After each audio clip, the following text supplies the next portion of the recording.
Hi everyone, and welcome to The Sleepy Scientist. I'm really happy you're here. Tonight, we're going to go on a calm and quiet trip to learn something amazing. So get comfy, take a deep breath, and let's enjoy this peaceful science story together. Before we start, tell me in the comments, where are you watching from and what time is it for you right now? If you like relaxing science videos, don't forget to tap the like button. Now let's begin. It begins with a flutter you can barely hear, a whisper of feathers rising in the cool pre-dawn air.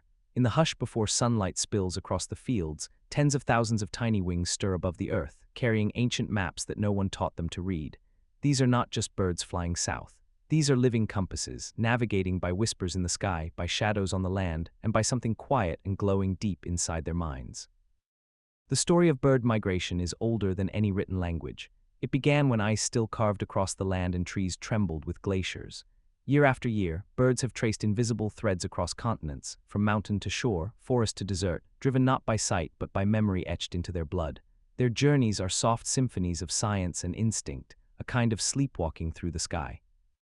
Imagine a warbler no larger than your palm, born in the stillness of summer. One day, with no teacher, no guide, it lifts into the wind and flies thousands of miles to a forest it has never seen. How does it know the way?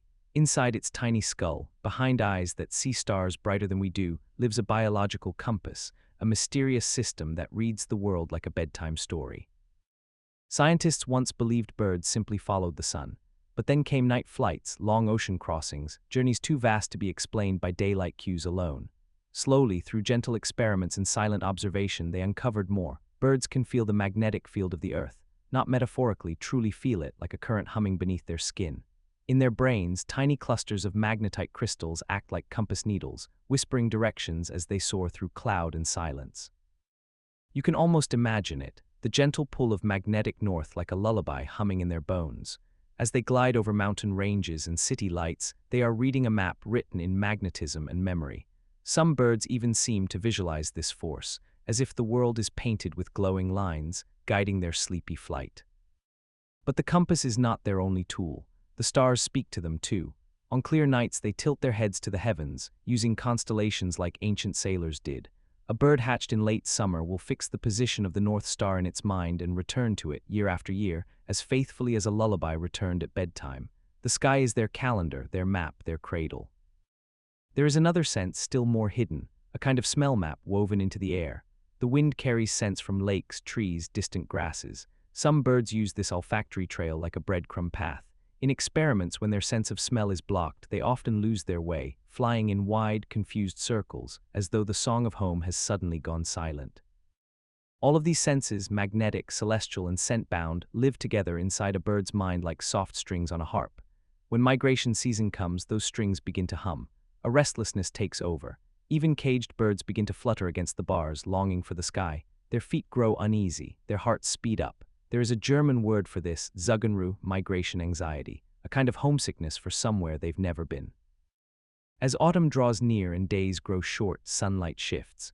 The hormone melatonin, which helps creatures sleep, also helps guide birds in timing their great departures. Longer nights mean stronger signals. Something ancient stirs, a dream almost, and they rise into the dusk. Silent, steady, small hearts beating fast. In flocks or alone, they follow the pull of the planet itself.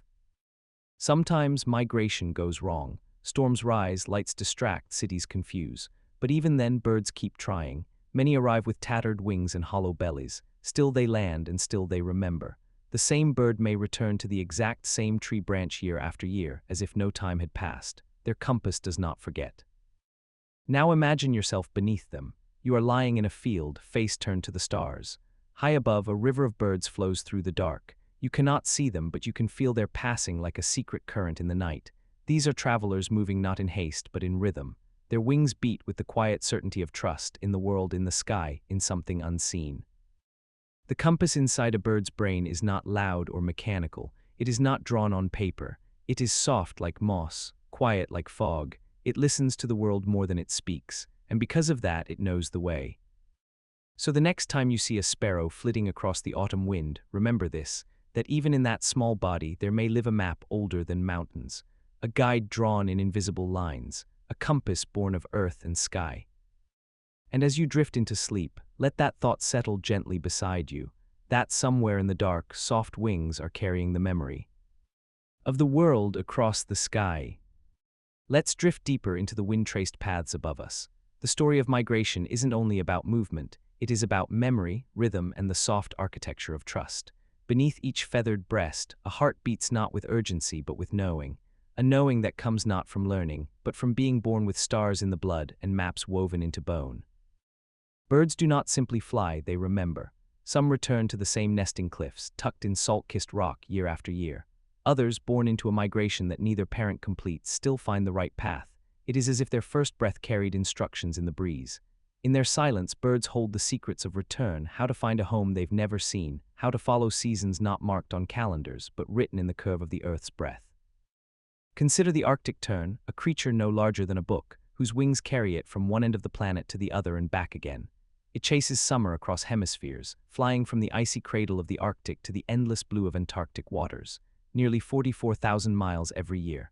And it does so with the calm grace of certainty, gliding over storms, gliding through wind, always knowing where the sun will rise. It holds the longest migration of any creature alive, and it does so without fanfare, without doubt. It is a lullaby of distance and faith. This journey isn't just fueled by endurance, it is managed by precision. Birds can detect even the slightest angle of light change. Their internal clocks are so finely tuned that they adjust departure times by minutes, guided by the length of twilight.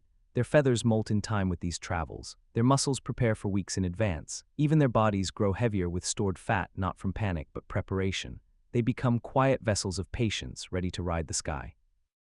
Inside the avian brain, regions swell during migration season. The hippocampus, a part tied to memory and spatial navigation, becomes more active. Neurons fire like soft lanterns, lighting invisible corridors across oceans and continents.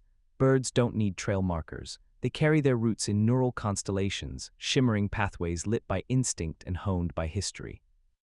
And then there's the flock. Migration is not always a solitary act. Many birds travel in flocks where leadership rotates gently, almost invisibly.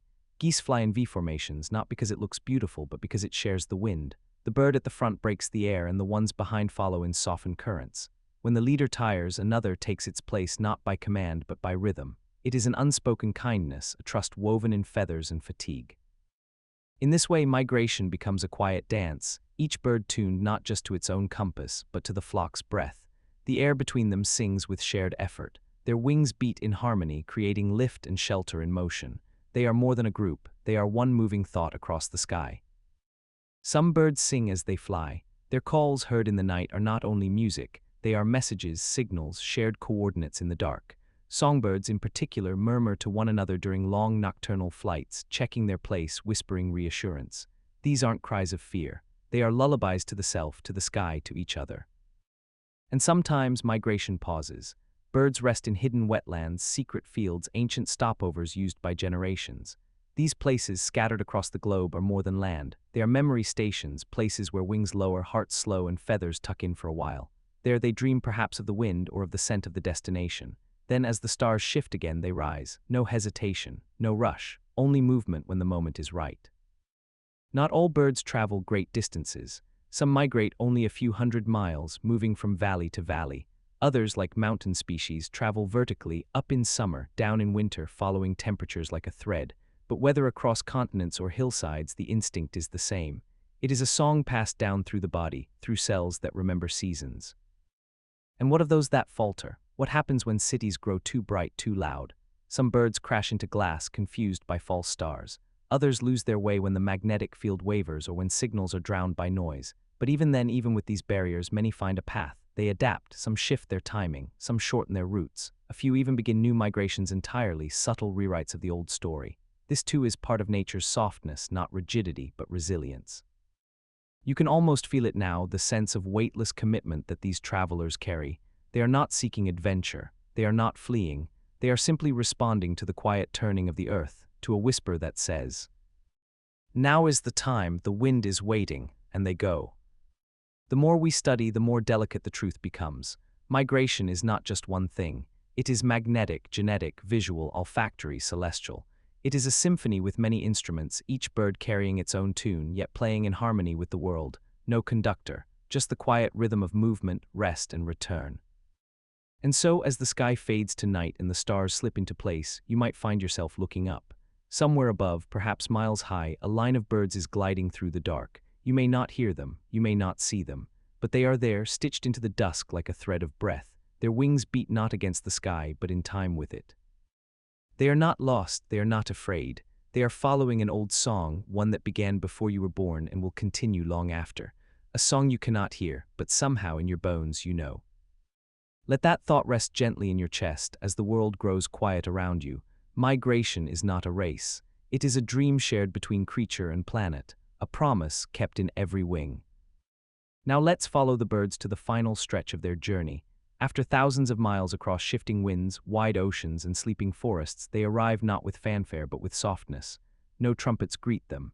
No signs declare their success. They simply land quietly, gracefully, wings folding like pages in a finished story. But something in the stillness tells you this ending is sacred. The arrival is not an end, but a return. The field where the bird lands might be the same field its grandparents knew. The tree it rests in might hold memories in bark and scent. Birds return to places shaped by instinct and memory, even when those places no longer look the same. And yet they remember, or maybe more truthfully they feel, as if the air itself whispers, "You are home." Nestled into branches or reeds, they begin their season of rest and renewal. They build nests not just to hold eggs, but to cradle the future. Every bit of grass or feather placed with care. The quiet world of birth begins again. For migratory birds, home is not a fixed point. It is a rhythm, a balance between where life begins and where it endures. But the journey has changed them. Inside their muscles are new scars of wind. Inside their minds, sharpened maps. Migration isn't only about reaching a place, it transforms. The bird that returns is not the same bird that left. Just as water carries traces of every riverbed it touches, so too does a bird carry the echo of every sky. There is something poetic in this cycle. These creatures do not flee winter nor chase summer. They follow balance. The pull of warmth, of food, of rest, all aligned with the breath of earth. The tilt of the planet calls to them and they answer. Not once but every year, over and over in faith. In this, birds become our gentle teachers. They remind us that movement can be peaceful. That direction doesn't have to come from urgency, but from listening. That even in flight, one can be rooted not in place, but in purpose. They show us how to trust unseen forces, to move with wind rather than against it, and to let the stars lead when the path below disappears. And when they are gone again, as they always are, the land remembers. Empty branches hold the silence like a promise. Wetlands sit still in morning light, waiting. Even the wind, somehow, feels thinner without their wings. But it is not grief, it is pause. A space left open for their return. Back in the north, snow may fall on their summer homes. Leaves may drop, stillness may settle. But beneath that quiet, roots wait, rivers remember, and somewhere in the heart of the earth spin, migration begins again. A soft stirring in distant feathers, a restlessness beneath the stars. Some birds never return. The journey is hard and not all survive, but their path is never lost. Others will follow. New wings will rise into the sky, following the same hidden lines. Because migration is not about the individual, it is about the continuity of trust. It is about knowing that the sky will always have room for your wings. And perhaps in some subtle way we are all migrating too, not by wings but by wonder. We move through seasons, guided by instinct, memory, and the need to belong. We search for warmth, for rest, for meaning. We build our own nests, not just with wood and straw, but with stories and dreams. We fly in our own quiet ways, listening for something ancient and kind. So let the birds remind you that movement can be gentle, that even the farthest journey begins not with certainty, but with the courage to rise. Let them teach you that you do not have to know every step. You only need to trust the rhythm inside you, that soft compass pointing towards something true. Close your eyes now and imagine it, the hush of wings overhead, the faint glow of stars, somewhere high above your D. Reaming mind, a flock is tracing invisible letters across the sky, not for applause, not for glory, but because the world turns and they are part of its turning. And so are you. Let the wind carry that thought across your chest like a feather. You are never truly lost. You are only in motion, and somewhere inside you, a compass is already pointing home. Far below the shimmer of waves and the hush of moonlit tides, a song begins, slow, deep, and distant. It rumbles through saltwater corridors like a memory waking from sleep. This is not the voice of the sea alone. It is the voice of whales echoing across hundreds of miles, shaped not by chaos but by rhythm, a rhythm whispered from the moon above. Their migration begins not with movement but with a feeling, a tug, a turn of tide, a signal older than maps.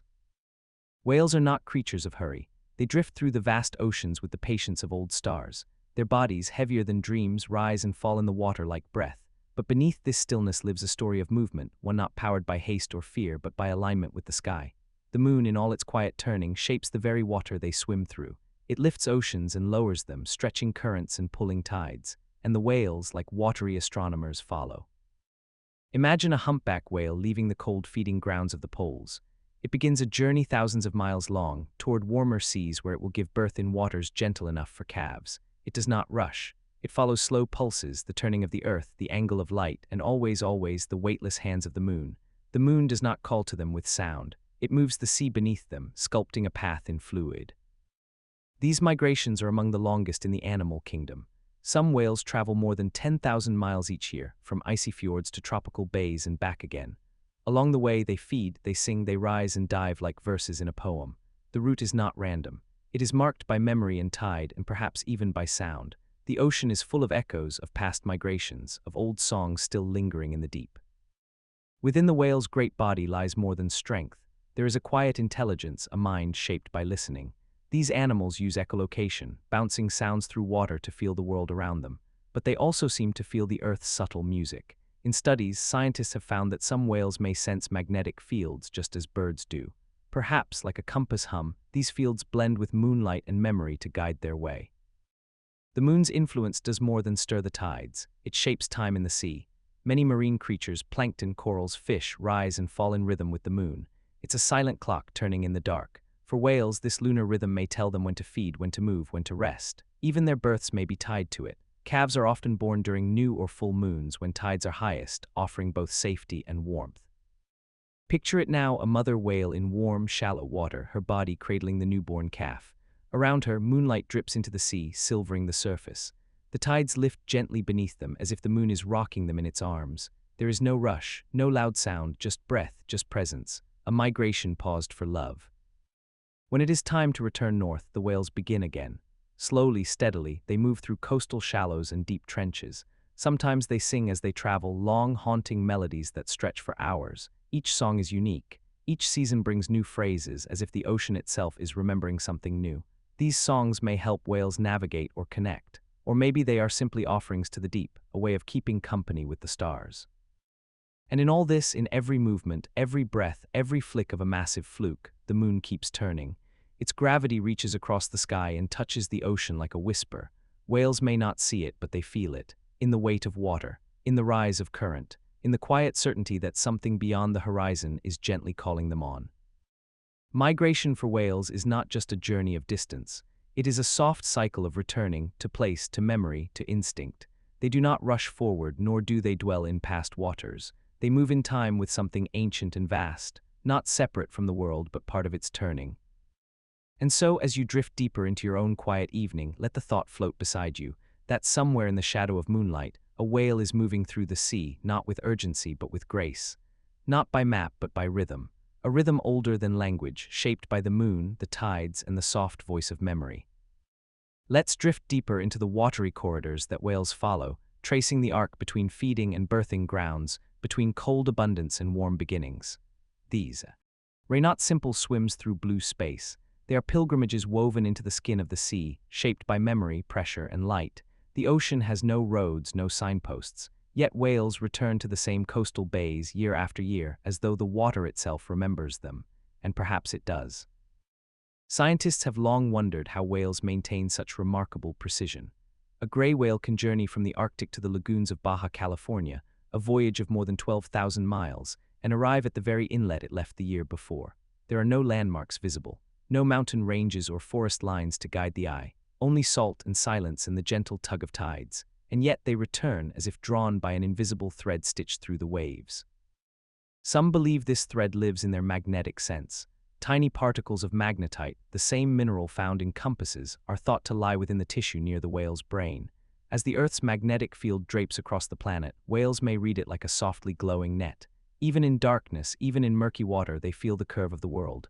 They don't just swim across the sea, they move within its shape. But magnetism is only one part of this gentle navigation. Whales also listen. The ocean is filled with sound, the hum of tectonic plates, the splash of distant waves, the chorus of shrimp cracking their shells. Low-frequency noises made by distant shores or underwater ridges can travel thousands of miles. Whales may use these sounds like shadows, building maps not with sight but with echo. Their migrations may follow a remembered music, a path hummed into the water by the earth itself. Then there is temperature. The great conveyor belts of ocean currents shift as seasons change. Cold water sinks, warm water rises, and nutrient-rich flows form trails that whales can trace with their skin. Their massive bodies are finely tuned to these gradients. A drop in temperature is not a chill, it is a signpost. A warm current is not just comfort, it is direction. They feel the ocean in layers, reading its stories with every glide. Tides too shape their movement. The moon, in her constant turning, pulls gently on the sea, lifting and lowering its skin. Coastal waters rise and fall. Estuaries breathe in and out. Whales often use these tidal pulses to time their entrances and exits, gliding into shallow bays during high tide and retreating before the water pulls back. In this way, the moon writes softly in liquid ink, and the whales read her script. In warmer waters, where many whales give birth, tides and moonlight also offer protection. Calves are born with less insulating fat and are vulnerable to cold and predators. In shallow, warm, and often murky water, they are hidden and held. These birthing grounds are chosen not for beauty, but for safety. And yet, in these quiet coves, there is a sacred kind of peace. A mother whale lifts her newborn gently to the surface for its first breath, the moon above reflecting in both of their eyes. These intimate moments are not witnessed by many, but they shape the very heart of migration. For whales, the journey is never just to feed, it is to begin again, to return not just to a place, but to a purpose. Life begins in the hush of moonlit tides and continues through the memory of salt and song. And when the calf is strong enough, the mother leads it back into the open sea. It is a soft release, not a push. The pair travels slowly, pausing often. The calf learns to breathe, to dive, to listen. Each movement is new and yet ancient. The path is not taught, it is felt. The young whale carries a future echo of this migration inside its bones. Even now it listens to the moon. Migration then becomes inheritance. The ocean does not hand down maps, it hands down rhythm. Each generation of whales adds to the music of the sea, and in their swimming the pattern continues. A calf becomes a voyager, becomes a mother, becomes memory. The route is lived before it is understood. There is something deeply peaceful in this. A whale does not question the way forward. It does not resist the tide. It does not seek more than what the season brings. It follows warmth when the cold arrives. It returns to the cold when the time to feed has come. Its life is not built around controlling the world, but moving gently within it. Humans have long watched whales with awe. In many cultures, they are seen as keepers of wisdom, travelers of time, and perhaps rightly so. Their bodies hold decades of travel, storms survived, births witnessed, losses mourned, and still they glide, still they trust, still they sing. We often think of migration as movement, but whales show us it is also memory, patience, and surrender. It is an act of faith in the seasons, in gravity, in the body's own knowing. The whales do not swim to escape. They swim because it is time, because the water has shifted, because the moon has turned her face just so. As they pass beneath ships, reefs, islands, and storms, the whales carry not just themselves, but a piece of the sea's story. Each flick of their tail is an echo of the planet's rhythm. Each breath at the surface, a moment of stillness between long songs. So when you lie awake and listen to the quiet around you, remember this. Far below, in waters you may never see, giants are moving with grace. They are not rushing. They are not lost. They are following a path drawn not on maps, but in the pull of the moon and the hush of the tide. And in that knowing they rest, and in that rest they go. Now imagine the whales returning north. The warmth of tropical waters fades behind them, and the ocean grows deeper, darker, colder. But there is no fear in their turning. They do not cling to comfort. They follow the call to return, not just because food awaits, but because the rhythm has shifted. The moon has turned again. The tides have changed their song. It is time. And so they rise and fall through the vast blue, slipping between currents like slow-moving stars. The calves now swim beside their mothers, no longer carried by tide, but by their own strong flukes. Their skin thickens, their breath deepens, their curiosity flickers like light on water. They follow not because they know the way, but because they trust. Each flick of their mother's tail, each echo in the deep, is a quiet instruction written without words. Their journey home is more than a return, it is a becoming. Some whales travel alone, while others remain loosely grouped, moving in a slow procession through the sea. But even when distant from one another, they are connected by song. Long, low notes vibrate through the water, phrases that can stretch for miles. Some are love songs, others are mysteries. Some repeat for hours, looping like lullabies remembered in sleep. And though we cannot fully translate them, we know they carry meaning. For the whale, the sea is not silent, it is alive with voices. As they glide beneath floating ice and toward polar shores, the ocean changes color.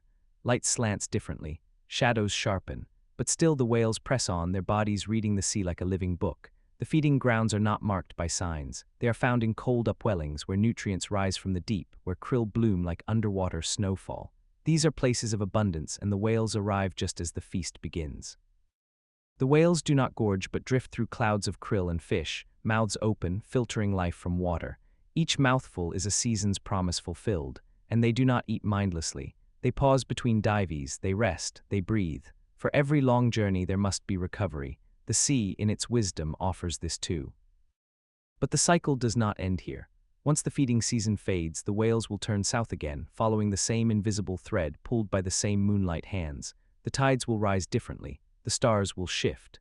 The young calves, now stronger, will make the journey again, this time with a memory of having done it before. Not a conscious thought, but a body-shaped remembering, like footsteps already waiting in the sand. And so it goes, year after year. The migration is not an event. It is a rhythm, a breathing pattern of the sea. It has no beginning, no true end. Only turning, rising, moving, pausing, returning. The whales are not resisting time. They are woven into it, and in their swimming, the ocean finds its own slow heartbeat. Even when storms come, even when waters warm or shift or change, the whales adjust. Some take new routes, some change timing. They do not protest, they adapt. Their trust in the moon, the tides, the deep remains. This is not weakness. It is wisdom to listen more than to fight, to follow more than to force. The whales know this, and perhaps we can learn from them too. To migrate is not to escape, but to listen, to respond, to allow. And as you breathe now in your quiet space, you are not so far from this rhythm.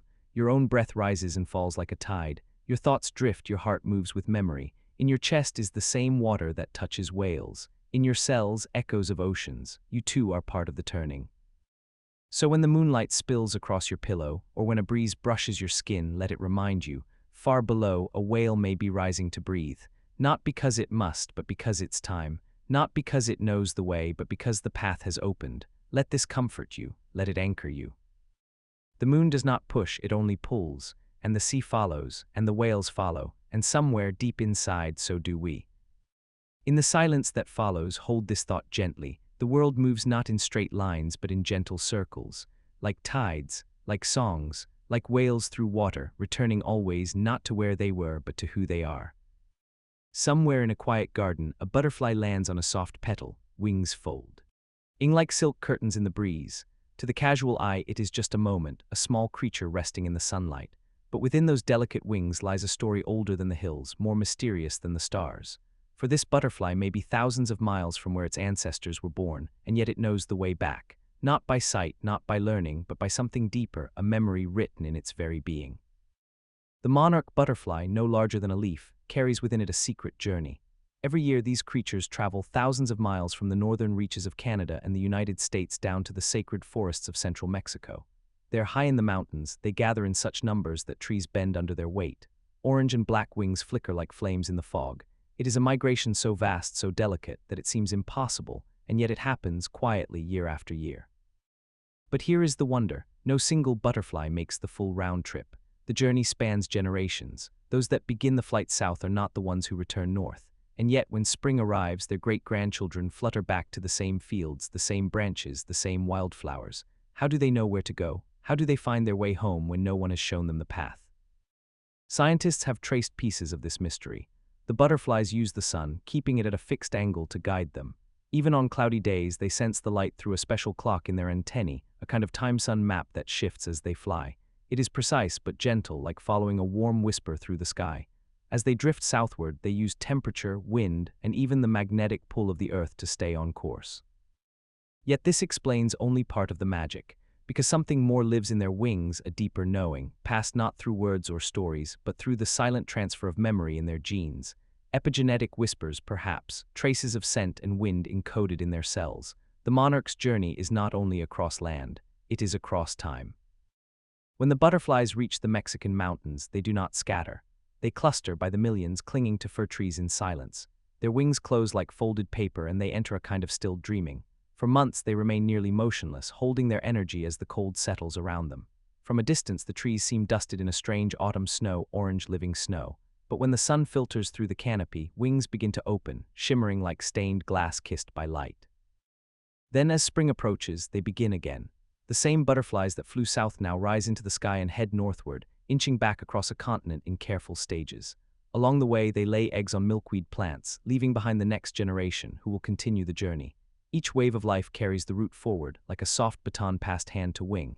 And somehow, by late summer, a new group of monarchs will reach the same gardens where their great-grandparents began. It is not taught, it is remembered, not in the way humans remember names or places, but in the way rivers remember their beds or trees remember spring. The butterflies are not just navigating, they are becoming the journey itself. And all this happens in silence. There is no noise to their migration, no thunder of hooves or call of wings, just quiet determination, just the rustle of wind against leaf, just the hush of thousands of wings drifting through golden fields. It is a migration made not of force, but of faith that the wind will guide, that the flowers will bloom, that the earth still remembers where they belong. You might wonder how such fragile creatures survive such a journey. Their wings are paper-thin. Their bodies weigh less than a coin, but strength is not always loud. Sometimes it is the softest thing in the sky. Monarchs ride air currents, saving their strength. They spiral upward on thermals, then glide for miles without a single wing beat. They do not fight the air, they become part of it. Their journey is not one of resistance, but of surrender. They stop often, they rest, they feed on nectar, and still they go. A single butterfly might travel hundreds of miles in just a few weeks, crossing mountains, rivers, and cities. And though many do not survive, enough always do. Enough to continue the story. Enough to bring color back to northern gardens. Enough to whisper that the world still holds its patterns, even in chaos. And so, when you see a monarch drifting past your window, know that it may be the echo of 1,000 past flights. That its wings carry a memory older than maps. That somewhere deep in its body is a direction, a longing, a purpose, all flowing quietly toward home. Let that image rest with you, a butterfly small and soft, moving across vast distances with no guide but the sun and the wind, trusting that the flowers will be there, trusting that the path will open, trusting, even without knowing why, that it belongs where it is going. Let us drift deeper into the painted wings of these gentle travelers, where silence carries the weight of centuries and flight is more than motion. It is memory passed from one fragile body to another. The monarch butterfly's journey is not simply a marvel of endurance, but of time itself unraveling gently through generations, written not in ink but in instinct. Each wingbeat is a line in a poem the earth has been whispering since the flowers first bloomed, and the butterflies remember it, not because they are told, but because they are part of the telling.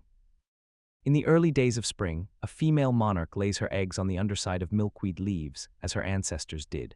Each egg is smaller than a grain of sand, but inside a story waits to hatch. The larvae emerge and feed on the milkweed, absorbing its toxins, which will protect them later from hungry birds. Then, when the time is right, they spin a green chrysalis and disappear into themselves, wrapped in stillness.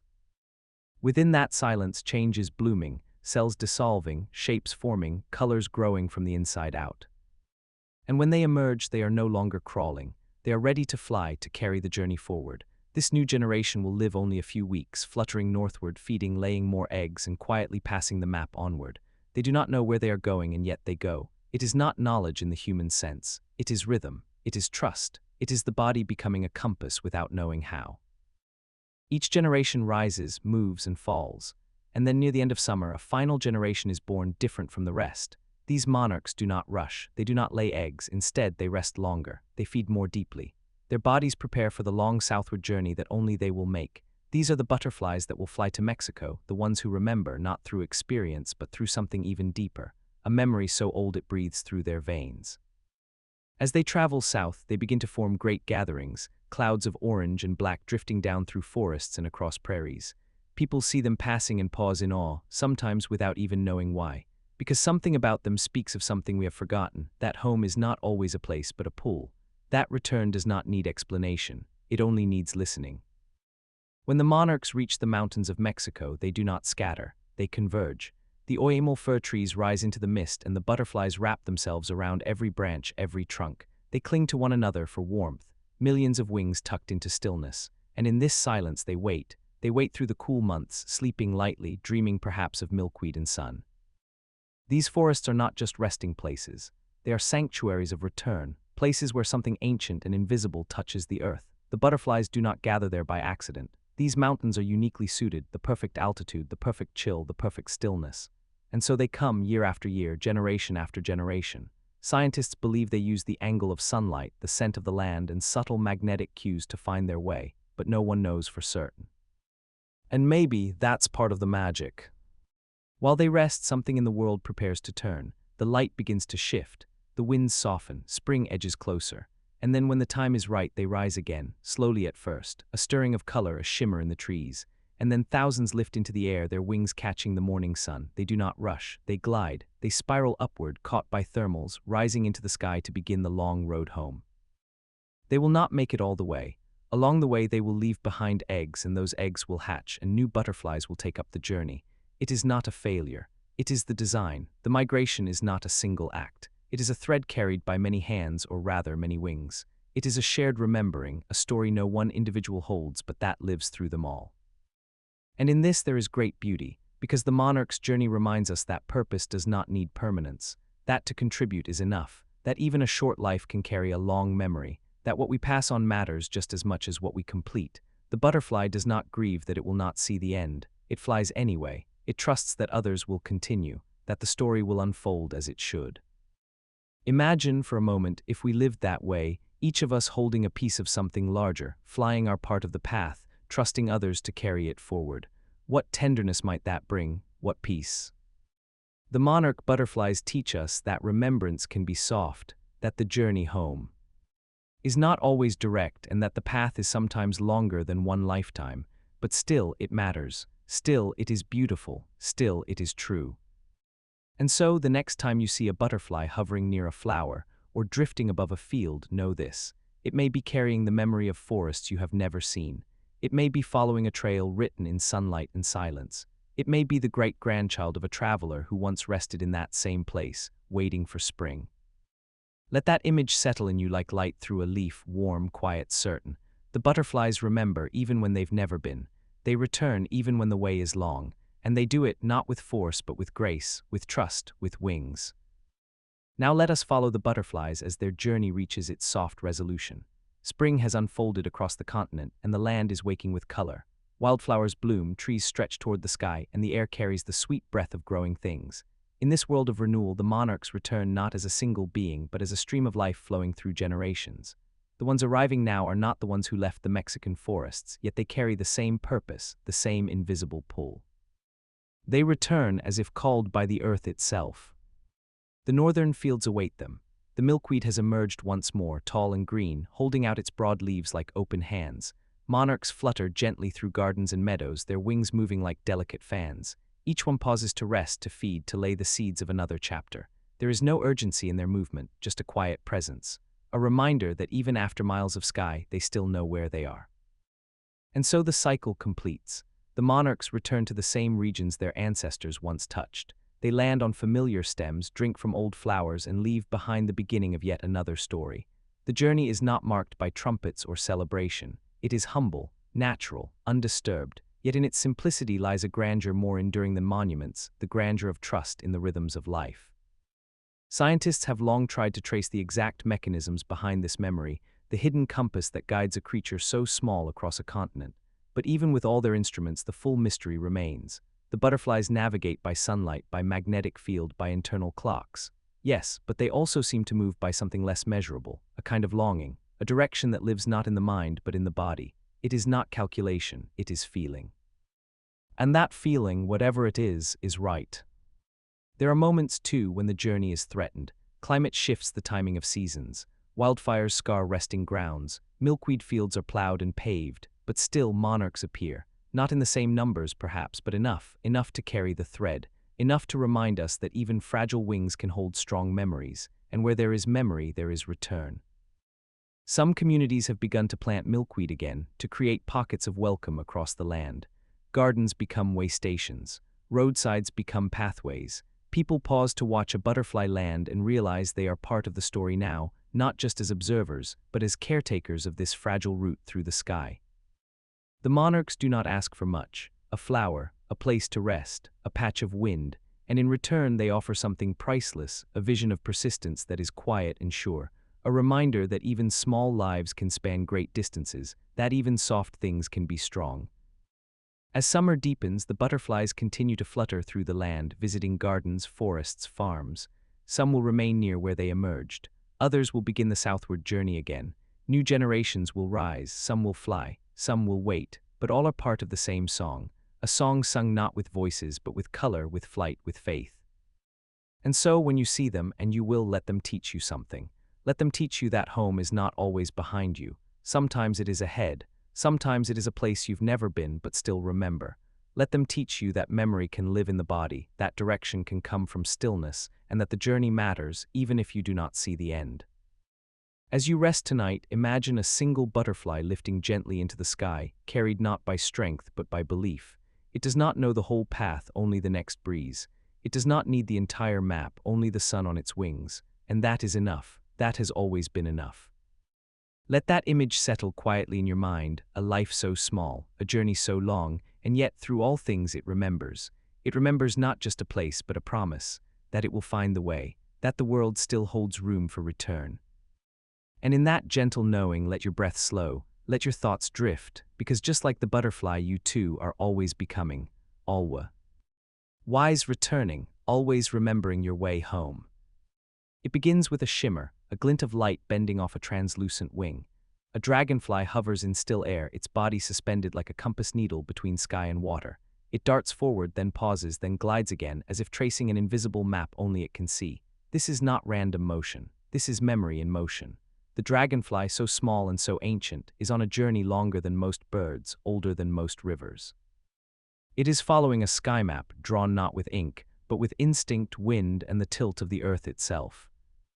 Dragonflies are among the oldest flying creatures on our planet. Long before birds, before butterflies, they ruled the skies with wings that stretched as wide as hawks today. Their bodies are built for flight, two sets of wings, each able to move independently, give them unmatched control. They can hover, loop, glide, and dart with precision that looks like play, but is in fact poetry.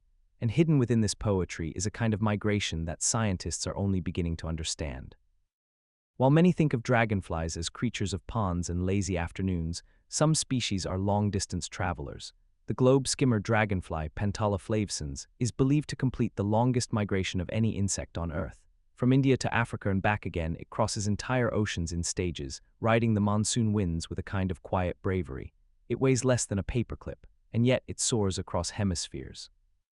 But how does it find its way? There are no landmarks across the sea, no flowers to guide its flight.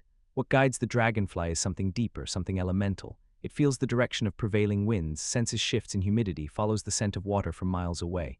Like the monarch, it may use sunlight and magnetic fields. But even more, it follows cycles, wet and dry seasons, cloud patterns, rain pulses that ripple across continents. The dragonfly's journey is not marked by roads. It is woven into the fabric of weather itself. Each stage of its life is timed with precision. Dragonflies lay their eggs in freshwater, often in temporary pools left behind by seasonal rains. There the eggs hatch into nymphs, living underwater for months or even years, breathing through gills, crawling along the muddy bottom. They are patient, they wait, they grow silently. And then when the time is right, they rise from the water, climb a blade of grass and shed their skin. Wings unfurl, eyes brighten, the sky calls. This transformation is not just a change of form, it is a remembering. The dragonfly emerges already prepared to travel, not toward a place it has been, but toward a place it has never seen, yet somehow knows. It begins to fly, not in search of food alone, but in response to something older, a rhythm of the earth that pulses through its wings.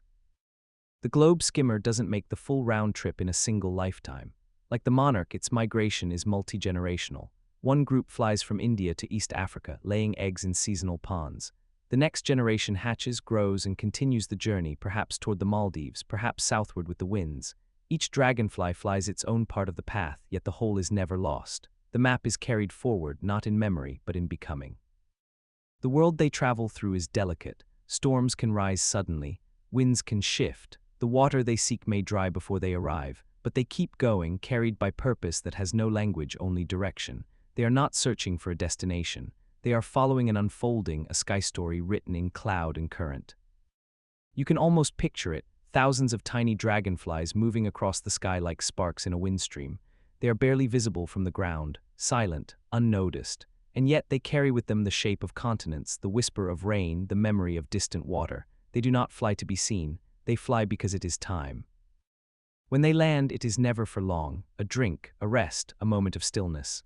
Then they rise again, not hurriedly but with quiet resolve. Their flight is not restless, it is rhythmic, each wingbeat tuned to the landscape below and the air above. It is a conversation between body and world, one that needs no words. And even those that do not travel vast distances hold pieces of this story. In local migrations, dragonflies move between ponds and wetlands, tracking the seasons with gentle precision. They emerge after rains, disappear before droughts. They are timekeepers, water scribes, tiny messengers of the climate's turning. Their wings shimmer not only with color, but with memory. Layers of transparency edged in gold or electric blue, they reflect not only light but lineage. These are not just decorations. They are maps, thin and silent but truthful. And through them, dragonflies see the world as a shifting canvas of invitation and direction. So, when you next see a dragonfly hover near your window or skip across a pond, know that it may be following a sky map passed down through generations. It may be on the first leg of a journey you'll never witness. It may be reading the wind like a book and turning each page with grace. Let that image rest gently on your thoughts, a creature so small, yet so ancient, drawing invisible lines through the air. Not rushing, not hesitating, simply moving with the world. In their flight there is no fear, only rhythm, only remembering. Let us now float deeper into the hidden wisdom carried within the wings of dragonflies, creatures so ancient their shadows once fell on the backs of dinosaurs, yet whose flight still marks the changing rhythm of today's skies. The story of their journey is more than a migration. It is a memory that lives outside of thought, unfolding in the spaces between sunlight and wind. Their sky maps are not drawn with borders or names. They are stitched into weather, guided by the breath of rain, and held by the turning of seasons.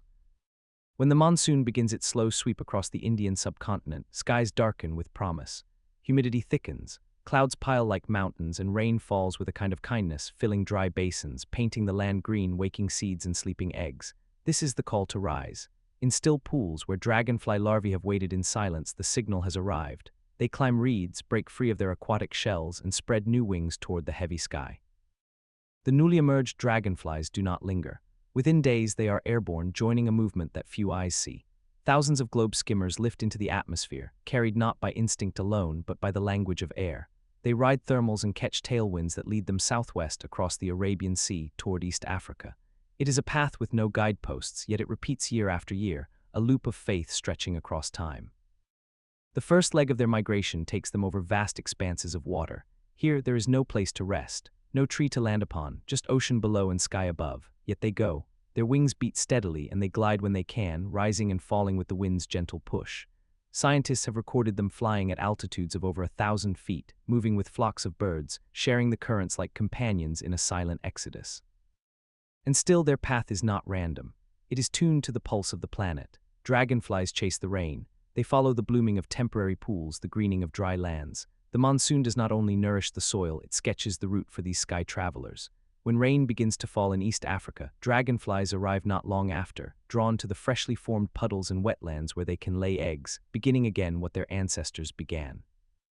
In these transient waters, their larvae or nymphs hatch and grow. They are fierce, quiet predators feeding in the shadowy world beneath the surface. There is no hurry. Growth takes weeks or months depending on warmth and food. During this time, the sky above changes again. Rain ceases, winds shift. The nymphs sense this, though they do not yet know flight. It's as if the body remembers what the mind has not yet lived. Then comes emergence. Another wave of dragonflies lifts from the waters of Africa, now moving eastward, following wind and light across islands and back toward Asia. It will take 4 or 5 generations to complete the full migration circuit, a loop that spans 14,000 to 18,000 kilometers. Each dragonfly flies its own short chapter, and yet the story holds together. Because the map is not in the mind, it is in the cycle. Unlike birds or mammals, there is no teaching involved, no elder to guide the way. Every dragonfly is born into the middle of the sentence, yet somehow speaks the language fluently. The inherited timing, the urge to rise, the pull toward rain, all of it arrives quietly, like a season in the blood. There is no announcement, only motion. And they are not alone in their rhythm. Many other animals, though not migratory, move with the rains: frogs, fish, birds, even plants. Together, these movements form a chorus of life awakened by water. Dragonflies may be the first to arrive, but they signal a greater unfolding. Their shimmering presence tells the land, the rains have come. Life may begin again. Yet for all their reach and elegance, the world they depend on is changing. Shifting climate patterns alter the timing of monsoons. Pesticides poison the water where they lay their eggs. The pools they seek dry too soon or are paved over. And still they come, not because they forget, but because remembering is what they do. They follow patterns even when those patterns begin to fray. There is hope in that, but also fragility. Some researchers now track these migrations with radar and satellite tools, piecing together what ancient skies have. Long known, the findings confirm what the dragonflies have always understood, that weather is a guide, that water is a home, and that movement is a form of memory. Their maps are not kept in books, but in bodies, and those bodies respond with exquisite grace to the quiet pull of clouds. To watch a dragonfly move is to witness a dance that is both precise and improvised. Each flicker of its wings adjusts to microcurrents we cannot feel. It banks, it hovers, it shifts with elegance. And though we see only one, it is part of a greater whole, an invisible migration drawn in strokes of gold and glass. Perhaps that is what makes their journey so quietly profound. There is no leader, no destination posted in the sky, only a shared direction, passed from wing to wine to water. It is a collective remembering made possible by surrender, not to weakness, but to the wisdom of being part of something larger than the self. And so, when evening falls and dragonflies flicker in the last light of day, remember, they may be on their way toward a rain you will never see. They may be mid-story, carrying the sky's message from one continent to another. Their wings write nothing down, yet the world reads them all the same. Let that settle into you like dusk on your shoulders, the thought that the smallest traveler may know more about the Earth's turning than we do, that in every beat of those gossamer wings there is direction, there is memory, there is a sky map unfolding. Now let us drift gently to the final part of the journey, where dragonflies return not to where they began, but to where they must become again. The loop is not closed with a door, but with a breath, a soft exhale across warm water and wind. As the seasons shift once more and the air grows heavy with the scent of oncoming rain, dragonflies rise again into the open sky. They do not remember in the way humans do, with dates or faces. Their memory is quieter. It is rhythm. It is sensation. It is a feeling that the time has come. Some of them will never know the oceans. Some will only travel a few valleys before resting forever. And yet, each one is part of a cycle so vast it cannot be seen all at once. Their migration does not rely on single strength, but on collective becoming. Each generation takes up a thread, weaves its part, then releases it, trusting the wind to carry it forward. And this, perhaps, is the most beautiful truth. They do not return because they remember. They return because the map lives within them. When they reach the waters again, those ephemeral ponds, those secret streams born from storms, they do not hesitate. They skim the surface, touching it with the tips of their tails, leaving behind life in droplets. Eggs sink into the mud, nestled in the safety of stillness. And then, with no fanfare, the dragonfly lifts away, its purpose fulfilled, not with pride or applause, but with grace. In that act, the sky map is passed down once more. The next cycle begins in silence, underwater, in shadow. And though we may not see it, the memory waits. It waits through dry spells. It waits through still skies. It waits, curled inside a tiny shell, until rain whispers again across the land. When the time is right, it will emerge not as a thought, but as a being. Wings will unfold from water, and again the air will hold creatures that remember by flying. The journey begins again, not in departure, but in becoming. A dragonfly does not ask where it is going. It feels the pull of place before place exists. That is enough. There is something restful in this kind of certainty. In a world full of questions and turning paths, the dragonfly moves with calm conviction. Not hurrying, not delaying, it does not second-guess the wind. It does not seek to conquer the sky. It trusts what it was made for. It becomes the map as it moves. And perhaps that is what the dragonfly offers us, not a lesson, but a mirror. A reminder that some journeys are not linear, that some paths cannot be written down. That direction can come not from knowledge, but from attunement. The body knows, the breath knows, the heart listens, even when the mind is quiet. In recent years, people have begun to look again at these tiny travelers with fresh eyes. Schools track their flights. Scientists tag their wings. Artists paint their paths in color. Yet even with all this watching, the dragonfly remains elusive. It flickers at the edge of understanding, just beyond full knowing. It is a creature of threshold, between water and air, between stillness and motion, between memory and instinct. And so, as twilight gathers and the world grows hushed, you may find yourself watching one hover near the surface of a pond. Its wings shimmer in the fading light. Its body rests for a breath, then lifts. No noise, no hurry, just motion shaped by something ancient and kind. You do not need to know where it is going to feel its meaning. You do not need to see the whole map to understand. Its truth, the dragonfly is enough, its flight is enough, its being is enough. Let that awareness settle into your chest like evening dew, that the world is filled with movements you cannot see, but that still shape the seasons, that the air carries messages written in wings, that remembering can happen without words, that return can be felt before it is understood. The sky map of the dragonfly is not carved in stone or ink, it is carved in wind, in light, in water, and it changes even as it stays true. It is a promise renewed with each generation. That direction lives in the doing. That arrival is born in the moving. That life continues, not because it must, but because it knows how. And in that knowing, the dragonfly flies on, not lost, not late, not afraid, just moving with the sky, just reading the air, just being the journey itself. In the endless stretch of northern light, where the wind smells of ice and moss, the reindeer begin to move. Their hooves press softly into the thawing ground, a steady rhythm beating across tundra and forest. The sun, low but golden, slides along the edge of the sky and the reindeer follow it. They do not rush, they do not wander. They move with quiet purpose, chasing something they cannot name but have always known, the warmth, the light, the returning life. In this far place, where the seasons speak louder than clocks, reindeer are not just animals of the north. They are travelers shaped by the turning of the earth. From ancient times, herds of reindeer have crossed great distances, migrating through boreal landscapes that seem endless and untouched. Some walk over 3,000 miles each year, one of the longest land migrations of any mammal, yet their journey is not marked by flags or signs. It is guided by a memory that lives in the land itself, in the scent of lichen under snow, in the tilt of sunlight, in the hush of wind over frozen rivers. Spring begins slowly in the Arctic. The snow doesn't melt all at once but softens in patches. Ice cracks and sings. Tiny shoots of green push through last season's silence. It is during this time, when the days stretch longer and the cold softens its grip, that the reindeer begin to stir. Pregnant females lead the herd, driven by the need to reach calving grounds, places quiet and rich with the first green food, places safe enough to bring new life into the world. Their movement is steady, almost meditative. They pause to graze, to listen, to breathe. Then they continue, over hills, through forests, across rivers still sheathed in melting ice. Their bodies are built for this journey, broad hooves that act like snowshoes, coats that trap warmth yet shed water, noses that can detect buried lichen beneath feet of snow. They are not just survivors of the cold, they are dancers within it. And always above them, the sun lingers. In this part of the world, the sun does not set the way it does elsewhere. In summer, it circles overhead, dipping low but never disappearing. This constant light is both guide and companion. Reindeer use it to orient their path, reading shadows, sensing direction through subtle shifts in brightness. Their eyes, unlike ours, are adapted to this brilliance. The tissue in their retinas changes with the seasons, adjusting to months of darkness and months of never-ending light. They are creatures tuned to the extremes of time.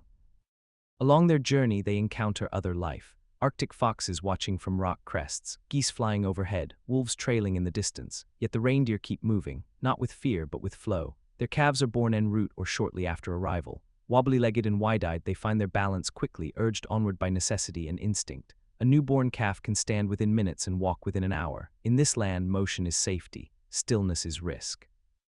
As they reach their summer grounds, the world erupts in green. Wildflowers dot the plains, streams run clear and quick, insects hum in swarms, and the reindeer find rest. Here the mothers nurse their young, the herds spread out, grazing across rich pastures. It is a time of abundance, short but vital. Every bite matters. Every moment of light is fuel for what comes next. Because soon the sun will begin to fall again.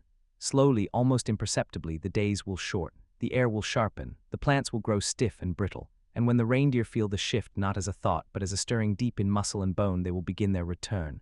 Southward, toward the shelter of forests, toward the places where snow is softer, where the wind speaks more gently. They do not fear the coming dark, they know it. They have lived in its shadow and light for generations.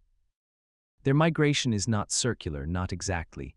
It is more like a slow exhale and inhale, out in spring, back in fall, following food, following weather, following the quiet music of the earth's breathing. The reindeer do not force their path, they read the land, respond to it, walk with it.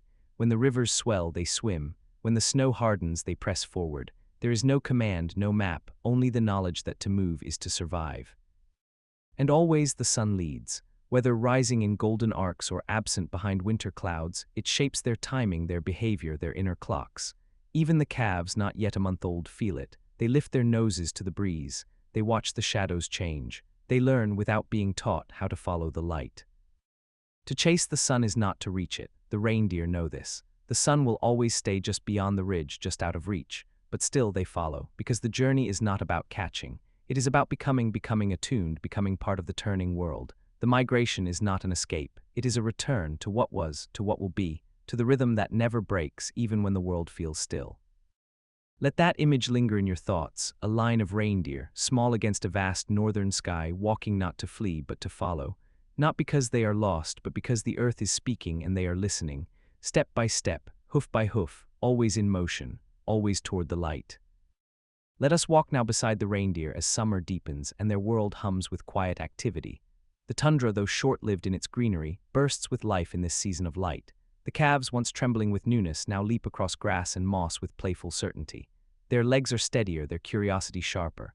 They nibble at the land, learn the scent of wind, the feel of stone beneath hoof, and the movement of the herd. The elders do not instruct with voice, yet the landscape itself is teacher enough. Everything they need to know is written in the air: when to move, where to graze, how to rest without fear. The sun arcs endlessly across the sky, dipping only slightly before rising again.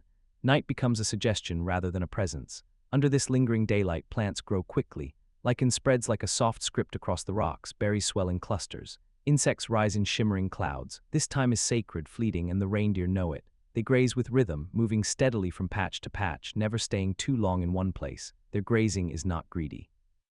It is tuned to the land's capacity. They eat what they need, then move on, leaving room for regrowth, for return. Predators move too. Wolves shadow the herds, watching from distance, sometimes testing the edge, but even this is part of the pattern.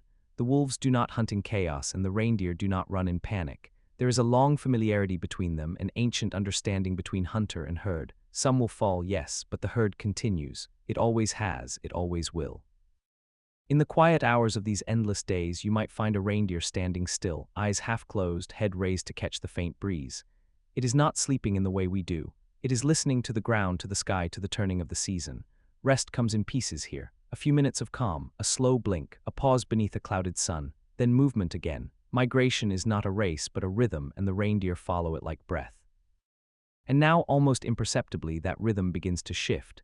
The green begins to pale, the insects thin, the wind changes direction. The calves notice it first, they grow restless. Their steps become more purposeful. The elders begin to walk farther each day. Something stirs in the herd, soft but certain. It is time, not because the calendar says so, because the land does.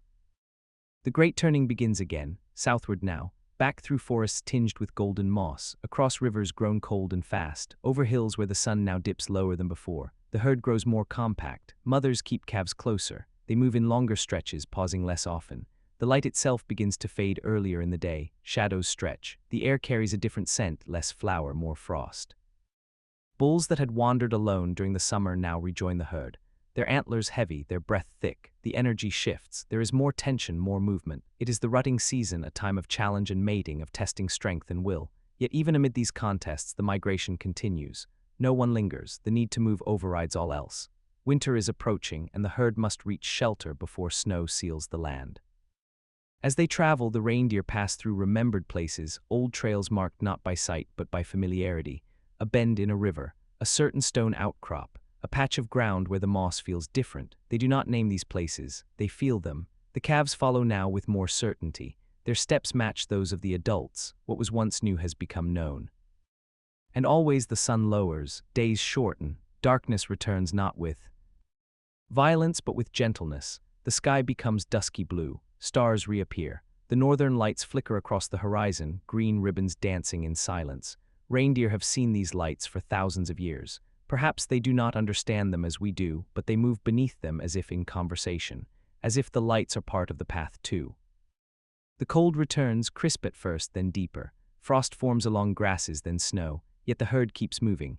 Their hooves, wide and sure, break through icy crusts to find lichen below. Their breath forms clouds, their coats grow thicker. Still they walk. They are not afraid of winter. They are winter's children, born to walk with snow, born to hear the hush of frozen earth and still follow the sound of what lies ahead. And so, day by day, they draw closer to the wintering grounds, the forests where wind is quieter, where food lies beneath soft drifts, where trees give shelter from storm. There they will settle, not to sleep, not to forget the journey, but to rest within it, because even in stillness they remain part of the rhythm. The migration does not stop, it only softens. The light will return, the sun will rise again, and when it does, the path will call them once more. Let that image carry you, the slow, deliberate return of a herd that listens not to maps but to earth itself. That moves not from fear but from knowing. That follows a sun it cannot catch, yet trusts completely. There is wisdom in this kind of movement, a softness that holds strength, a patience that never rushes, never doubts. And perhaps, like the reindeer, we too are always following something just beyond the horizon, not to capture it, but to stay in step with its light, to remember that moving with the world is its own kind of homecoming. Now let us return to the winter grounds, where snow rests like a blanket over the earth and the air is silent except for the soft rhythm of breath and hoof. The reindeer have arrived, not with triumph or applause, but with quiet certainty. They do not celebrate the completion of their journey because the journey is never truly complete. It is a circle drawn by seasons, a song without end, and this pause is only another verse. In the dim light of Arctic winter, days are short and shadows long, but the herd adapts. They dig through the snow with strong, splayed hooves, uncovering the lichen that has waited patiently beneath the crust. This food, simple, ancient, rich in sustenance, has nourished reindeer for generations. Each bite connects them to a lineage of walkers, of returners, of those who trusted the snow to yield what they needed. The calves, now grown stronger, mirror the adults. They have learned not just by watching, but by becoming. The way they lower their heads to sniff for food, the way they shift weight when walking over ice, the way they listen to the wind, all of it is inherited not through teaching, but through motion. The body remembers what the world repeats. The reindeer are not idle here. Though they have reached a place of shelter, they remain aware, attuned to subtle changes in the air, in the snow, in the stars. Their antlers, now hardened and full, may soon be shed, making way for a new cycle of growth. But for now, the herd moves together through the whiteness, resting when needed, feeding when possible, waiting for the light to grow again. And it will, slowly, almost imperceptibly at first, the sun begins to return. A few minutes longer each day, a golden sliver on the horizon. The sky softens from black to deep indigo, then blushes with morning. Light reflects off snow in shimmering waves, and the world begins to stir. The reindeer feel this shift before we see it. Their rhythm adjusts. The herd grows more active, more alert. The great circle of movement stirs again. There is no announcement, no signal, only the feeling, the old, familiar whisper in the blood that says it is time. Time to rise, time to walk, time to follow the sun once more as it arcs higher each day. The calves, now nearly grown, will make their first full migration. What they felt last year as restlessness, they now know as return. The path ahead is not new, but it is never exactly the same. Rivers freeze differently, winds blow from new directions, but the reindeer do not wait for perfect conditions. They move with what is, they adjust, they remember. The earth changes, and so do they, not by resisting, but by listening. And so the herd sets off once more, hooves pressing into snow that melts beneath them. They cross frozen lakes, scale snowy ridges, follow trails carved by generations. Along the way, new calves will be born, more stories added to the silent archive held in the herd's heart. The reindeer do not keep journals, they keep motion. They carry memory not in words, but in walking. To witness their journey is to feel time differently. There is no rush, no panic, only flow, only trust. The reindeer do not know what lies ahead in detail, but they know enough to begin. That is all that matters. The rest will unfold, step by step, snowflake by snowflake, as it always has. And perhaps this is what they offer us, a reminder that movement does not need urgency to matter, that we can follow what feels true without knowing exactly where it leads. That returning to something doesn't mean going backward, but deepening our connection with the cycles that sustain us. As they move north once again, they carry more than themselves. They carry the light, not just the literal sun, but the light of rhythm, of trust, of alignment with the greater turning of the world. In every step there is a listening, in every pause a knowing. They do not travel alone. The wind moves with them, the earth welcomes them, the sky watches. And when you find yourself in stillness, unsure of the path ahead, think of the reindeer. Think of their quiet strength, their steady patience, their willingness to follow the sun not because it promises arrival, but because it offers direction. Let their rhythm become your own. Let their knowing calm your doubt. Close your eyes and imagine them now, a line of gentle bodies moving through the snow, breath visible in the cold air, eyes soft, steps sure.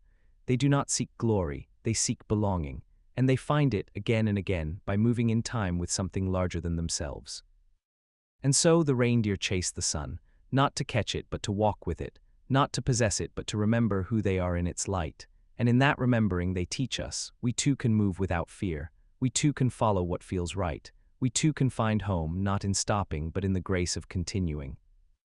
Beneath the mirrored surface of the river, where sunlight flickers like memory and the water sings in endless ripples, the salmon begins its return.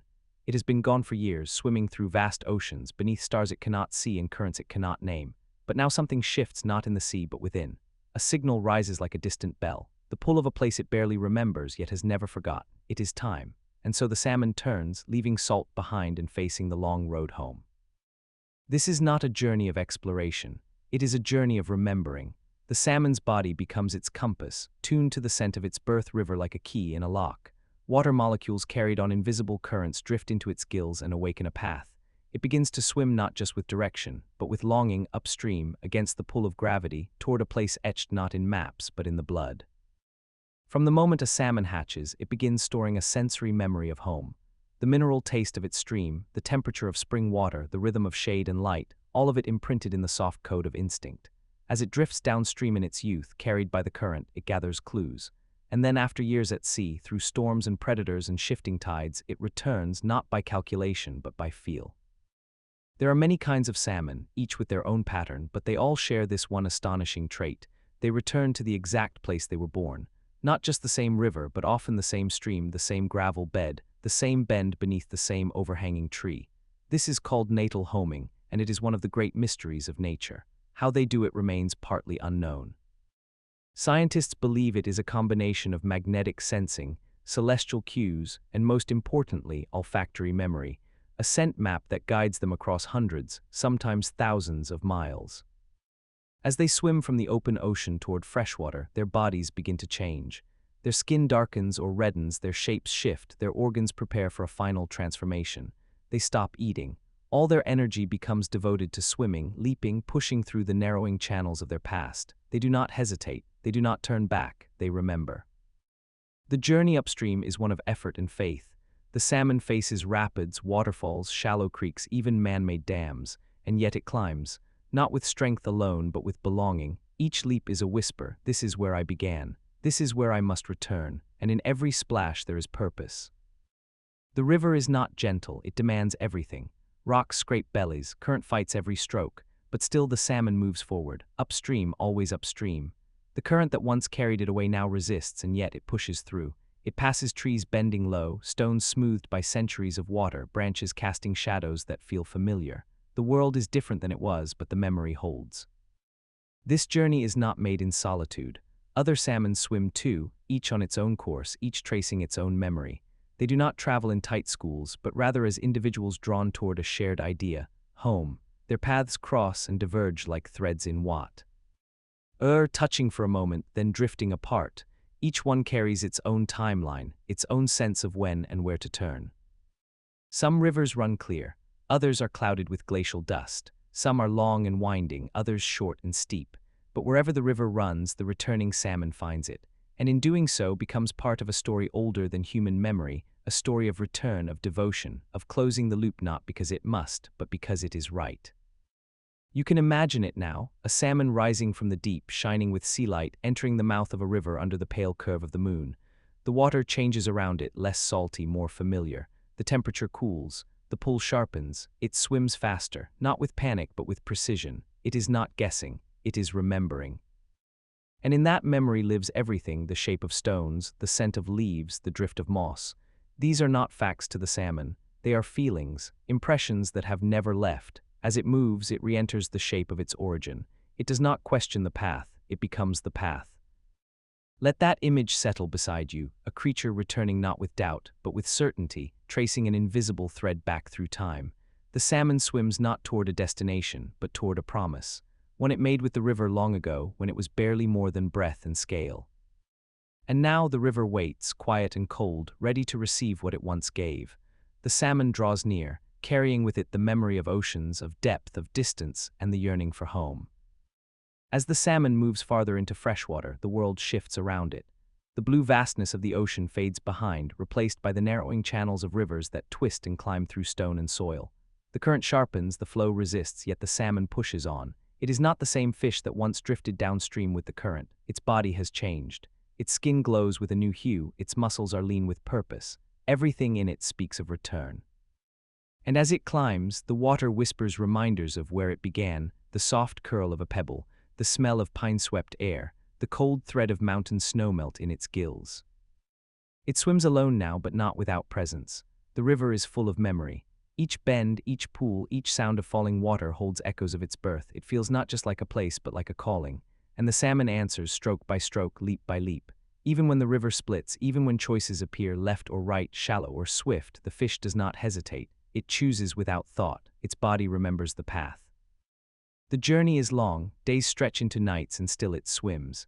Its body feeds on stored energy, muscles burning as it propels forward. It does not pause to rest, and it does not eat.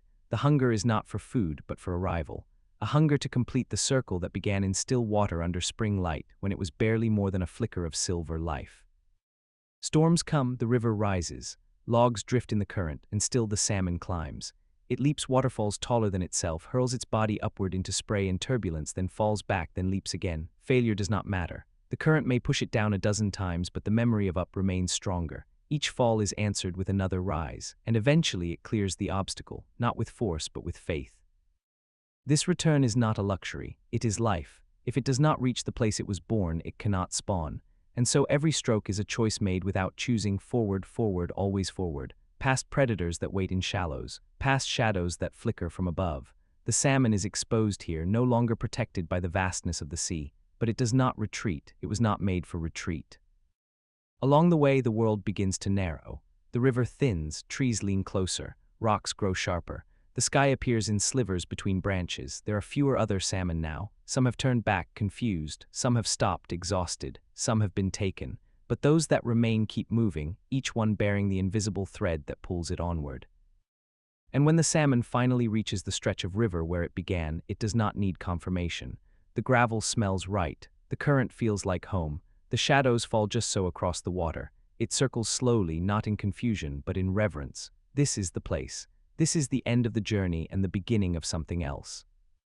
For many, this is the final act. The salmon, after spawning, will fade. Its body, worn by miles of current and effort, begins to soften. Scales grow dull, muscles loosen. It does not resist. Death is not failure. It is fulfillment. The salmon's purpose was not only to return, but to pass something forward, to leave behind life where life once began. Its eggs settle into the gravel, hidden beneath flowing water. Males release their milt. The next generation stirs unseen, and in that quiet the cycle begins again. The river receives what it once gave. The memory continues, not in thought but in breath, not in knowledge but in becoming. Even in death, the salmon offers something more. Its body feeds the forest. Bears drag it into the trees. Eagles carry it skyward. Nutrients from the ocean, iron, nitrogen, phosphorus, return to the land. Trees grow taller because of salmon. Flowers bloom brighter. Insects thrive. The river feeds the sea, and the sea feeds the river in return. This then is not only the journey of a fish, it is the movement of a system. A story written across ecosystems, linking ocean to forest to mountain stream. The salmon does not know it carries such importance. It does not act from pride or knowledge. It simply returns because it must. And in doing so, it brings the sea to the trees. It becomes a bridge between worlds. And the eggs, now resting beneath cold water, will soon hatch. Tiny fish will emerge, barely able to swim, learning the shape of the current, tasting the scent of home. They will drift downstream, slowly at first, then with growing speed, out to estuaries, then to sea. There they will grow in mystery, feeding beneath waves, weaving through kelp, diving with seals. They will not think of the river, but they will remember. And in time, something will rise within them, a tug, a direction, a longing, and they too will turn. They will leave the sea behind and begin their own return, tracing an invisible map drawn long before they were born. So let this story rest beside your thoughts like a smooth stone beneath clear water. The salmon swims not because it knows the way, but because it remembers something deeper than knowing, a promise made with a place, a rhythm written into the bones, a journey that becomes the self. And as the water flows, so too does memory, quiet, steady, true. Let us now follow the current to the final stillness, where the salmon's journey fades not into an ending, but into a return so complete it becomes part of the river itself. In the place where it was born, beneath the overhang of roots and the quiet hush of drifting leaves, the salmon completes its circle. There is no celebration here, no waiting crowd. only the whisper of water around stones, the hush of wind through trees, and the gentle hum of life being passed on. The spawning is not dramatic, it is slow, patient, essential. The female fans the gravel with her tail, creating a nest called a red. There she lays her eggs, hundreds, sometimes thousands, each one a small possibility. The male moves alongside, releasing his milt into the current. The river carries it into the red where new life begins, unseen by the forest, unknown to the salmon. They do not watch to see if the future rises. They do not wait for thanks. They have done what they came to do. Then comes stillness. The salmon, its energy spent, rests in the shallows. Its body, once silver with the shimmer of the sea, is now mottled and soft. Its eyes dim, but it does not resist. Death is not separate from the journey. It is its final offering. The salmon, in returning to its source, becomes part of the story it once emerged from. It gives back to the land in a way no map can measure. And the forest knows. Bald eagles swoop low to collect the fish. Bears wade into the river, jaws open. Otters twist through the shallows. Even beetles, mosses, fungi, they gather to receive what the salmon gives. And in receiving, they continue the cycle. Trees grow taller where salmon return. Rings of growth widen after good spawning years. The forest breathes in ocean-fed air, and the mountain remembers the sea. The salmon becomes a carrier not just of life, but of connection. It binds saltwater to stream, ocean to stone, distance to origin. In a single leap up a waterfall, it erases the space between what was and what must be. And though its body may dissolve, the memory remains. In the gravel where its eggs rest, in the scent the young will carry, in the water that wraps around their growing forms. Soon the eggs hatch. Tiny alevins with yolk sacs still attached wiggle between the stones. They do not yet swim, they rest, hidden and fed by what was given before them. When they are strong enough, they rise into the flow. Small fry dart between light and shadow, learning the flicker of surface and shelter, of drift and current. They begin to eat, to grow, to know the world not through thought but through touch and taste. And then comes the pull of motion again.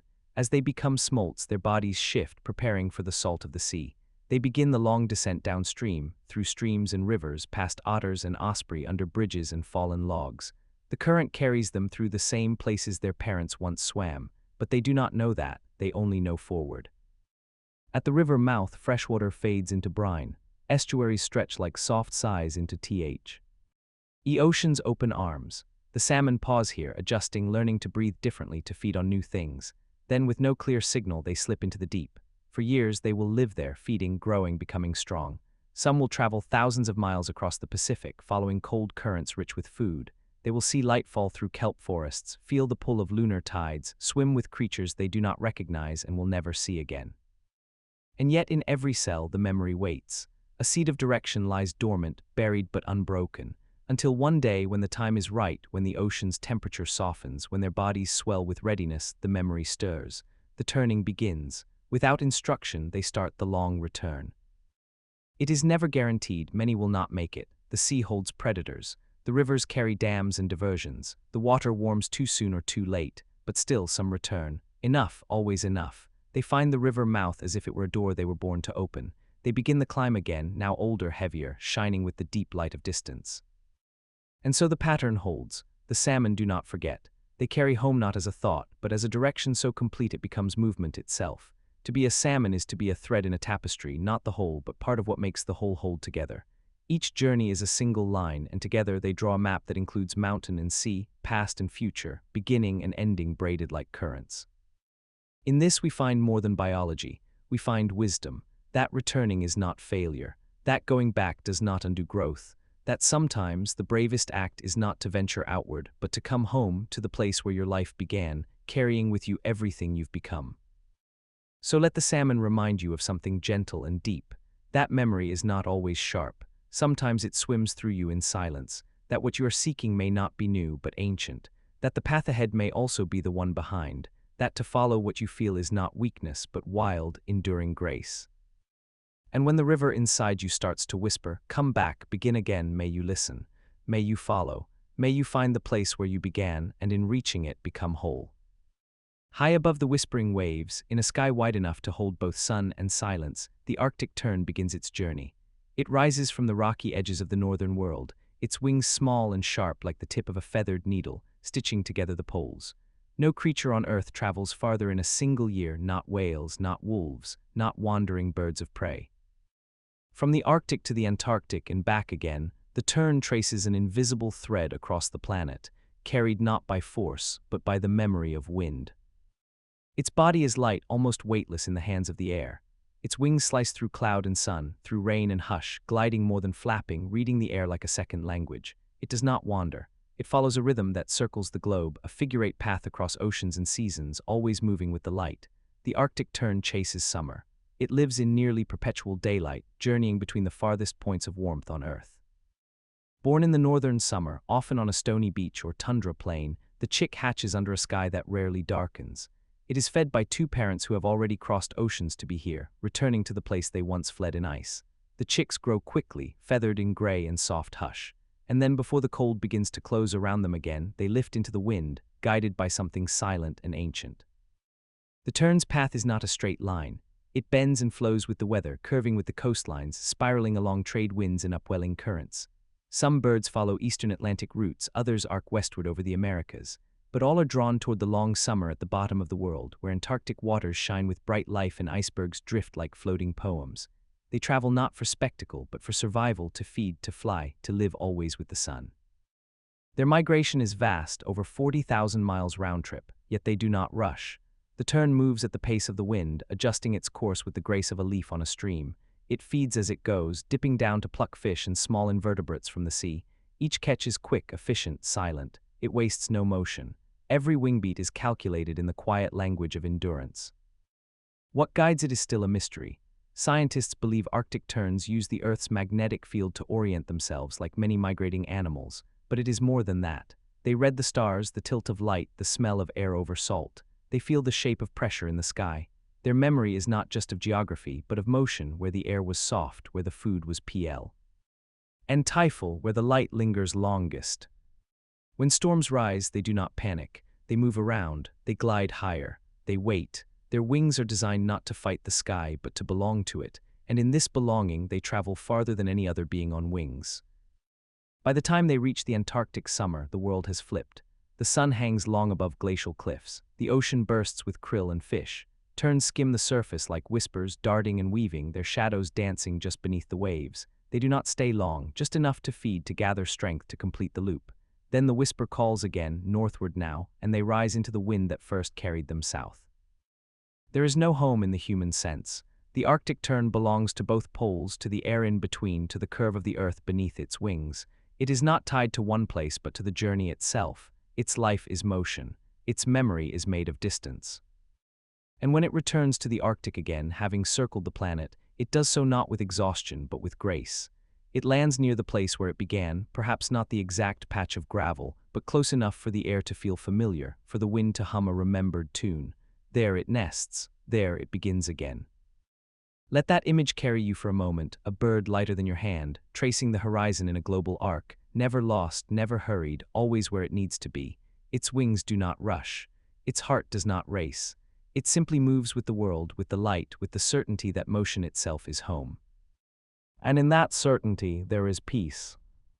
Imagine the earth beneath the Arctic tern, round and slow and breathing with weather. The sky above it stretches unbroken, painted with currents and silence. Beneath its wings, the oceans shift in color, sometimes ink dark, sometimes glassy green, sometimes lit with stars and bioluminescence. The tern never questions where it is. It does not need to see a map or ask the wind for directions. It knows not by thought but by pattern.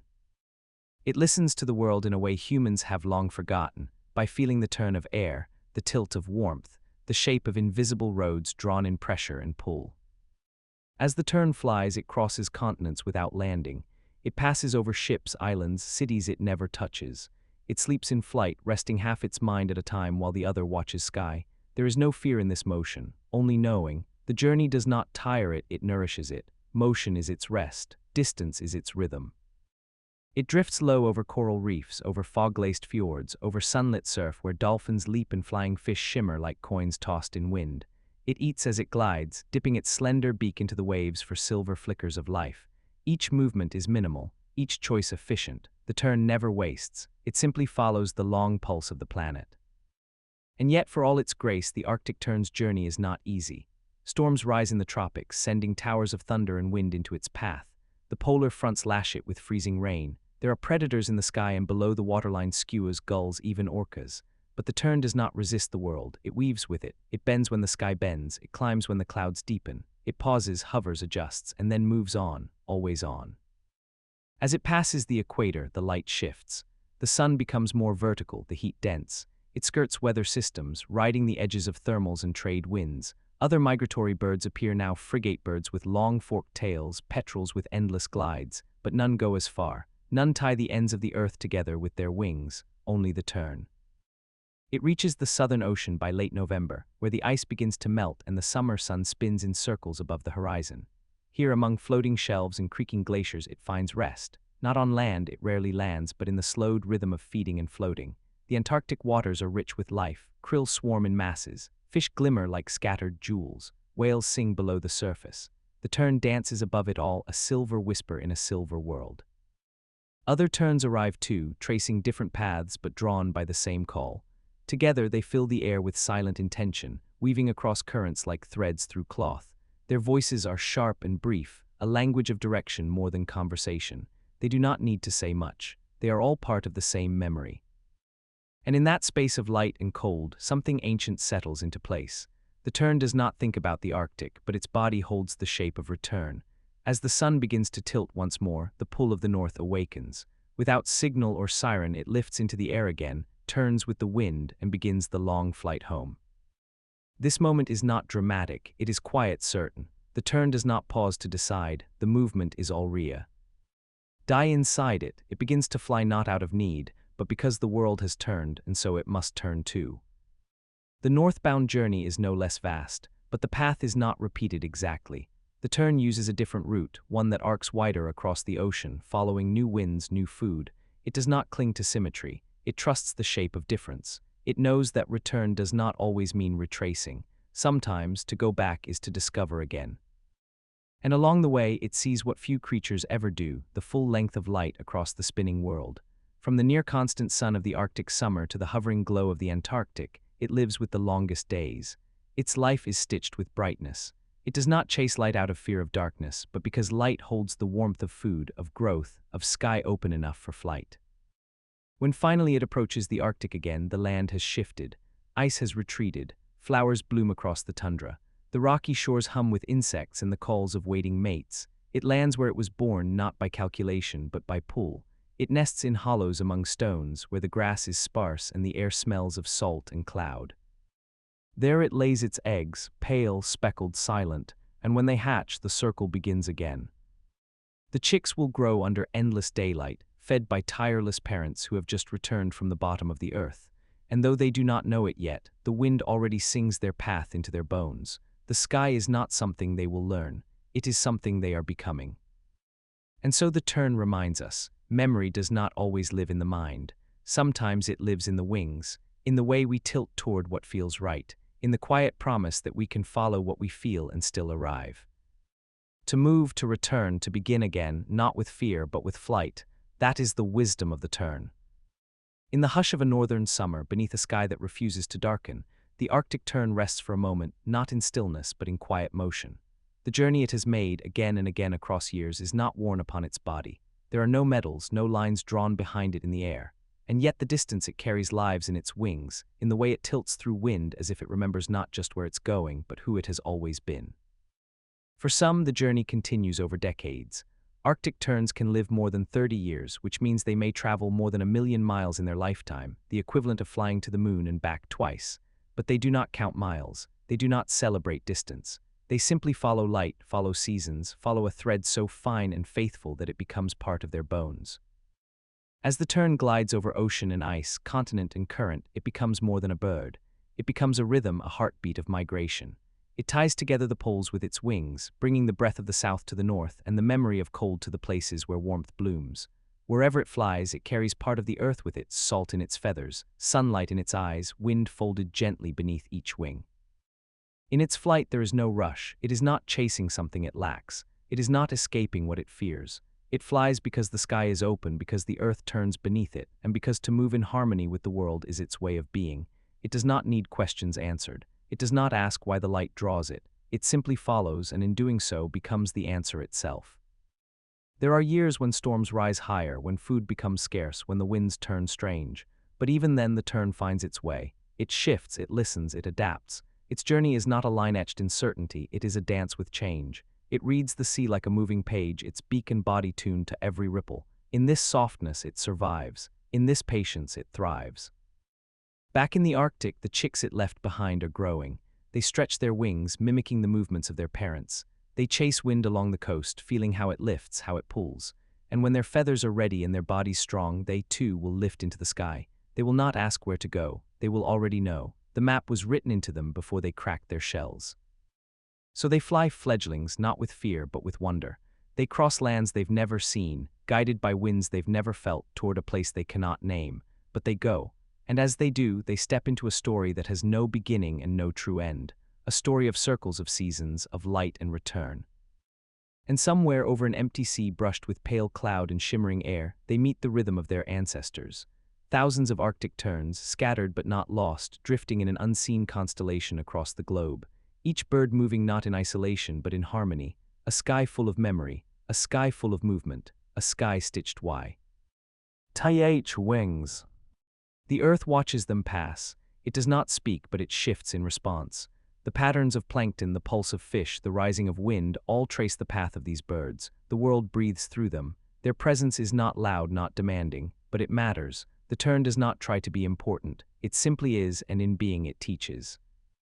It teaches that journey is not always forward. Sometimes it is circular. Sometimes it is seasonal. Sometimes the most powerful path is the one that brings you home, again and again, each time more full of distance, more shaped by air. It teaches that endurance is not the absence of hardship, but the willingness to fly anyway. It teaches that home can be the sky between places, not a single shore. It teaches that memory does not live only in mind, but also in wings, in wind, in instinct that feels like love. So let the tern's quiet arc guide your heart tonight. Let its path remind you that even the smallest creature can hold the whole world in its journey, that to move gently, with purpose, across great distance, is not just possible, it is beautiful. And as the tern disappears into the blue horizon, may you carry its rhythm in your own breath. May you feel the echo of its wings in your dreams. May you know that somewhere, high above the turning earth, a bird is stitching together the seasons, with grace, with certainty, and with light. In the velvet hush of a summer night, when the heat softens into breeze and the trees hold their breath, a quiet light begins to bloom. It starts with one small flicker, then another, and another, until the air is full of gentle lanterns, floating and blinking like forgotten stars. These are the fireflies, the nighttime messengers of soft wonder, and beneath each pulse of light is a journey, as ancient and gentle as any migration across land or sky. The firefly does not travel far in miles, but in meaning it crosses worlds. Its journey begins deep within the soil, where for most of its life it is unseen. As a larva it glows faintly beneath leaves and roots, feeding in silence, waiting in the dark. Years may pass in this hidden state, the earth cradling its tiny form as it slowly prepares for light. Then when the warmth returns and the rhythm of dusk deepens, it rises. It climbs, transforms, and takes to the air, carrying its small spark into the open night. Each blink is a message, not random but rhythmic. Each species of firefly has its own pattern, its own dance of brightness and pause. Some blink fast like heartbeat stutters, others slow like the breath of the forest. These lights are not just decoration, they are songs meant for others of their kind, meant to be seen. A male floats through the air, flashing in a precise code. A female waits below in grass or bush, blinking back in answer. In this conversation of light, love is found. Their flight is not swift, they drift more than dart. They seem to hover, suspended by the music of warm air. Their light is made with no heat, a miracle of bioluminescence, where chemical energy turns to glow without fire. They are nature's lanterns, burning nothing, wasting nothing, speaking everything in silence. And for a few nights the fireflies fill the world. Over marsh and meadow, under oak trees and along rivers they rise. Children chase them, poets dream of them, but they do not glow forever. The season is short and soon the light fades. The fireflies complete their brief mission, laying eggs near soft soil, where the next generation will burrow deep and wait. This migration from darkness to light, from ground to sky, from soil to song, is quiet, but it is no less profound. It reminds us that not all journeys are long, some are deep, that not all migrations leave maps, some leave memories, that the smallest creature with the softest glow can still turn a forest into starlight.